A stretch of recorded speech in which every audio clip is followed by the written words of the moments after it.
내겐 3살 차이 나는 남동생이 하나 있다. 국민학교도, 중고등학교도, 심지어는 대학까지도 함께 나온 이 동생 녀석은 우리 집 형제 중에서는 제일 키도 크고 몸도 크고 눈도 크고 좀 유별난 성격을 가지고 있다.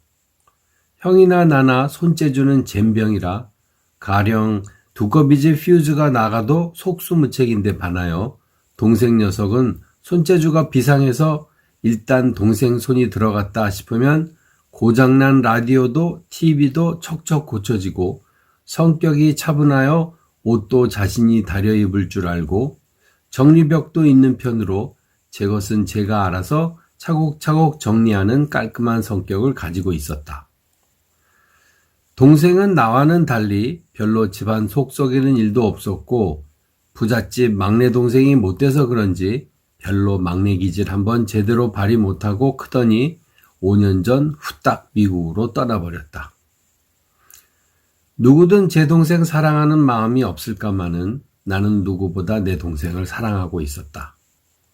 고등학교 때 2학년 차이인 동생과 나는 늘 아현동에서 학교까지 둘이서 걸어 다녔으며 나는 나보다 키 큰 동생 녀석과 학교 가는 것이 창피해서 오히려 서너 발자국 뒤떨어져 따라오라고 윽박지르곤 했었다. 나이 차이 적은 형제들은 자랄 때 자주 싸우는 것은 물론이겠으나 동생은 내게 싸움을 걸어오는 적은 별로 없었다. 걸어와 봤자 내 주먹이 얻어맞고 물러서는 게 보통이었기 때문에 동생은 이 신경질 투성이인 작은 형에게 감히 도전을 해오지는 않았었다. 못된 녀석 집 바깥에서는 큰 소리 못 치다가 집 구석에서만 큰 소리 치는 법이랬다고 내가 집에서 신경질 부리고 나는 어릴 때부터 우리 집의 가난이 끔찍하게 증오스러웠었다. 내 신경질은 병적이었으며 지금도 물론 이어지고 있지만 어머니에게 덤벼들고 소리 지르면 동생은 빈 방에서 한숨만 쉬고 있다가 언젠가 추운 겨울날 막 가출하려는 나를 따라 나와 이런 말을 했었다. 형, 들어가지.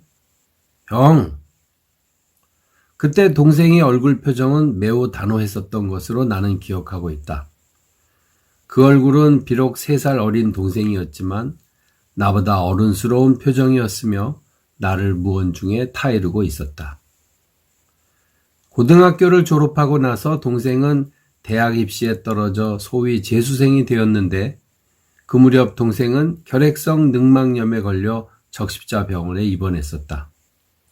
의사는 무조건 잘 먹어야 한다고 진단을 내렸으며 누이가 사다 준 개고기 국밥을 동생은 국물도 남기지 않고 먹어치우는 것을 보며 나는 소설을 썼었다. 그것이 내 신춘문예 당선 작품인 견습환자였다.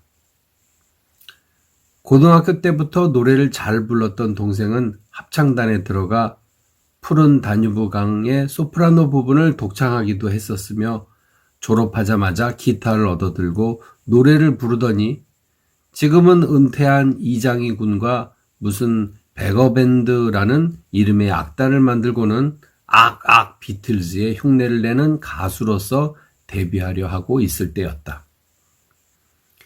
나는 그 무렵 원고를 수편 써놓고 동생에게 원고지에 정서하고 신춘문예에 응모하라고 이른 다음 군대에 입대했었는데 바로 동생이 정서한 견습환자가 조선일보 신춘문예에서 당선되었으며 나는 그 상금으로 동생이 그토록 갖고 싶어하던 전기 기타를 하나 사주었다.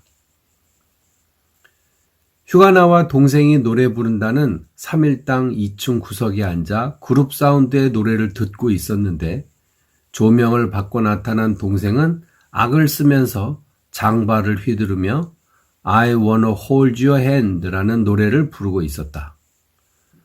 나는 동생의 열창을 2층 구석에 앉아 찔끔찔끔 울면서 바라보았었다. 그것은 그 녀석이 자랑스러워서가 아니라 그 악쓰는 모습이 왠지 애처롭고 불쌍해서 눈물이 흘러나왔기 때문이었다.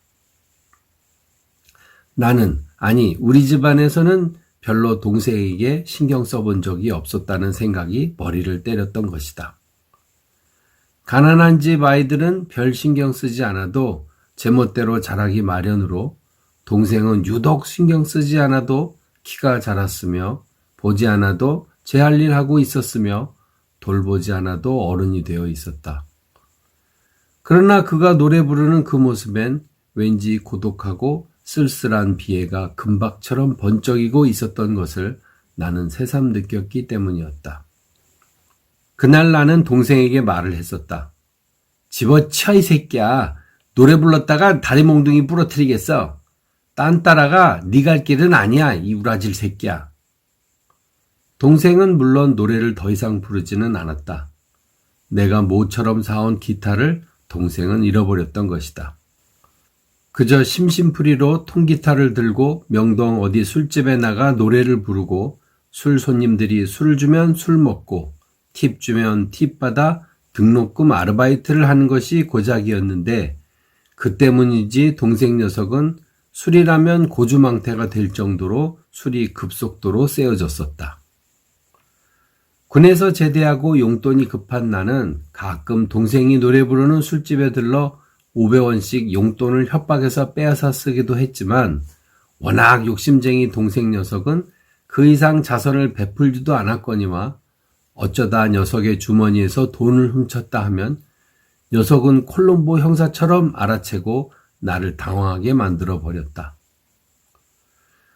동생은 저 혼자 군대에 나가 저 혼자 복무하다가 저 혼자 제대하고 저 혼자 남은 대학을 졸업하고는 저 혼자 수속해서 저 혼자 미국으로 떠나버렸다. 그러더니 2년 전 동생은 저 혼자 만난 여인과 저 혼자 결혼해버리고 작년에 저 혼자 딸을 하나 낳아서 이름을 제니퍼라 지었다. 날이 갈수록 형제의 정이 그리울 때가 있어 가끔씩 동생 녀석과 함께 무교동에 나가 술을 마시면 어떨까 하는 안타까움이 치밀어 오를 때가 없는 것은 아니나 인간에겐 저대로의 길이 있는 법 체념하고 있었는데 며칠 전 사진으로만 보던 동생의 아내가 이틀간 볼일로 우리나라에 들러 짧은 시간이나마 두어 시간 만나본 적이 있었다. 건강하고 아주 활발한 재수의 시원시원한 태도를 보며 나는 동생이 비록 5년간 만나지는 못했지만 제 스스로 제 생활을 영위하고 있다는 찬탄과 기쁨을 금할 수가 없었다. 재수는 이런 말을 했었다. 제니퍼 아빠는요, 몇 끼마다 고기 2근씩을요, 나이프로 썩썩 썰어서 먹어요. 그처럼 맛있어 할 수가 없다고요. 다들 김치 고추장 찾는데도요.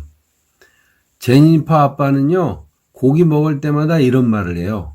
아, 나는 미국에 고기 먹으러 왔다고.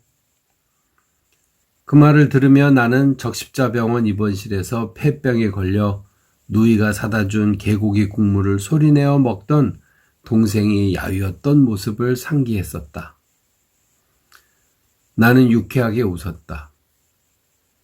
최근에 온 사진 속의 동생 영호는 헤비급 권투선수처럼 비대하게 살이 쪄서 제이미 동포 실업과 체구로 무스탕 최신형 차 옆에 딸아이를 농구공처럼 안고 서 있었다. 한 달마다 검둥이들이 총을 들고 들어와 돈을 빼앗아 간다는 그 공포 속에서도 가정과 아내와 딸을 사랑하고 지혜롭게 다스려가는 내 동생은 도대체 어디서 그런 어른스러운 태도를 배운 것일까? 저 혼자 터득했을 것인가? 마치 저 혼자 기타를 배우고 저 혼자 노래를 불렀던 것처럼. 바라건대 신이여, 내 동생 영호와 그의 아내, 내 조카 제니퍼에게 은총을 베풀어 주시옵소서.